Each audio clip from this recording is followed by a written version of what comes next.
Shiv Sena UV थी, उसके 8 में से 6 सांसद, हालांकि एक सांसद अगर कल उन्होंने मना भी किया तो मान ले 5 सांसद ऐसे हैं जिनका जो है लगभग वहां से विदाई सामने दिख रही है। कहा जा रहा 19 तारीख को वो हो भी जाएंगे वहां से विदा। इस पूरे सिनेरियो को कैसे देखते? देखिए, क्रोनोलॉजी समझिए।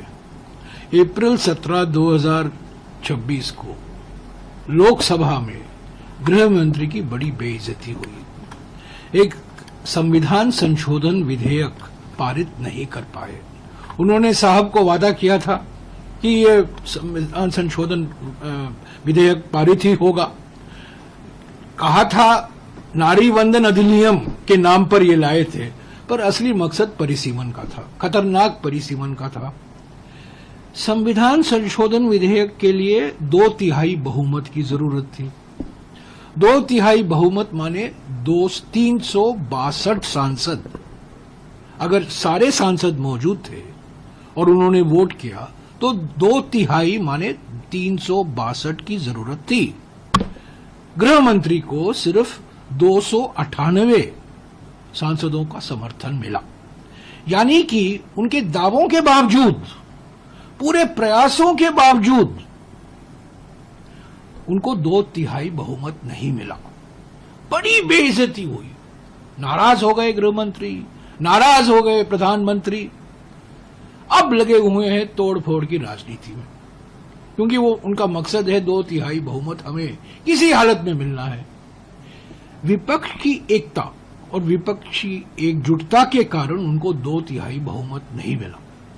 अभी अलग अलग पार्टियों को तोड़ने में लगे हुए हैं, पर यह तोड़फोड़ की राजनीति है, ये स्वयंभू चाणक्य की राजनीति है, धमकी की राजनीति है, प्रतिशोध की राजनीति है।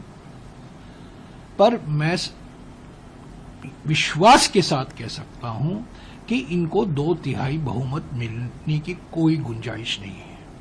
लोकसभा में 2/3 बहुमत इनको मिलना जरूरी है, अनिवार्य है। संविधान संशोधन जो विधेयक लाएंगे परिसीमन को लेकर 2/3 बहुमत तो चाहिए, पर इनको 2/3 बहुमत मिलने वाला नहीं है। 362 इनको मिलना है और उनको मिले थे 298। अभी एक पार्टी को तोड़ रहे हैं, दूसरे पार्टी को तोड़ रहे हैं, पर इनको 2/3 बहुमत नहीं मिलने वाला है। ये सब हमारी मनोबल को कमजोर करने के लिए किया जा रहा है, पर हमारा मनोबल पर इसका कोई असर नहीं है। जिनको जाना है जाइए। जो इंसेंटिव दिए जा रहे हैं, पढ़ने को मिल रहा है कि अलग अलग प्रोत्साहन दिया जा रहा है, ठीक है, जो हो रहा है हो रहा है। तोड़फोड़ की राजनीति है। ये तो संविधान पर एक आक्रमण है, हमारे लोकतंत्र पर आक्रमण है।